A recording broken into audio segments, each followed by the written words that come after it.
చాలామంది అన్న వర్కౌట్ చేస్తున్నా వెయిట్ గెయిన్ అవ్వట్లేదు, అలాగే వెయిట్తో పాటు మజిల్ కూడా గెయిన్ అవ్వట్లేదనా, అందువల్ల నాకు జిమ్ చేయాలంటే కొద్దిగా ఇబ్బందిగా ఉంటుంది, చికాకు వస్తుందనా, ఇంకెంతకాలం చేయాలన్నా అడుగుతున్నారు. తమ్ముడు, నువ్వు అనుకున్నది కరెక్టే, నువ్వు చేసేది కరెక్టే, కానీ ఎప్పుడు కన్సిస్టెన్సీ అనేది చాలా ముఖ్యం తమ్ముడు. వర్కౌట్ చేసేటప్పుడు ఎంత ఎఫర్ట్ పెట్టి చేస్తున్నావో డైట్ మీద కూడా అంతే ఫోకస్ పెట్టి చేయాలి. అయినా వర్కౌట్ చేసేది మనం వెయిట్ గెయిన్ అవ్వడానికి, మజిల్ గెయిన్ అవ్వడానికి కాదు తమ్ముడు. వర్కౌట్ చేసేటప్పుడు మన మజిల్ అనేది డ్యామేజ్ అయింది, దాని రికవరీ కోసం ప్రోటీన్ అనేది ఇమ్మంటాము. Protein, carbs, fats, fibre add చేసుకోమంటాం. అలాగే ప్రాపర్గా 7 to 8 అవర్స్ స్లీపు ఎలా ఉందో కూడా చెక్ చేసుకోవాలి తమ్ముడు. అది కూడా డీప్ స్లీప్లో ఉండాలి, మినిమం 2 నుంచి 3 అవర్స్ వరకు.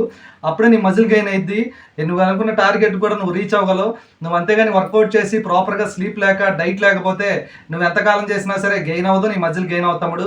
అలా గెయిన్ అవ్వాలంటే ప్రాపర్గా నువ్వు డైట్లోకి నువ్వు అన్నీ చెక్ చేసుకొని తీసుకుంటేనే బెటర్ తమ్ముడు.